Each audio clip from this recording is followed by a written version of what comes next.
Hi, I'm Cheryl. I'm a speech therapist. I'm also an educator. Let me show you what I do. I see a variety of voice patients, so people with voice disorders. They might sound hoarse like, "Hi, my name is Joel." And the other group of patients I see are patients with fluency disorders, so people who stammer, stutter. The other thing I do is I work with students and new clinicians as well, and I try and just introduce them to clinical skills and clinical thinking.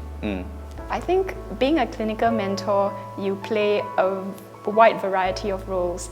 You can be a supervisor, a teacher, a coach, a counselor, and even a friend. Essentially, a clinical mentor supports the professional development of mentees, and also you try to cultivate a caring relationship over time with whoever that you're working with. How do I help them? They come in, they tell me their problems, right? They tell me the struggles and the issues that they face. I try and diagnose it, find out what exactly is going on, and then I run through a couple of exercises with them, and I help them to try and get to a place where their voice comes back. The difficulty and challenge is because a lot of people with voice disorders may be anxious people or may have a lot of anxiety in their lives. So trying to navigate around that is where it gets quite challenging.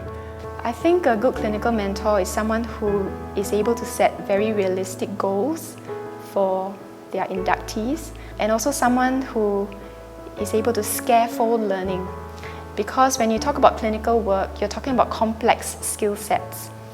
And a good clinical mentor is someone who's able to take one step at a time to help the person achieve goals at each point of time. Eventually, a clinical education team was set up. Some of my colleagues saw that I really enjoyed working with young clinicians, that they pulled me in. My passion is with the patients, but when I train someone to be strong and confident and competent in clinical work, I'm also at the end of the day serving my patients and overall improving patient care. And that's what we do. We are speech therapists and we want to improve patients' lives.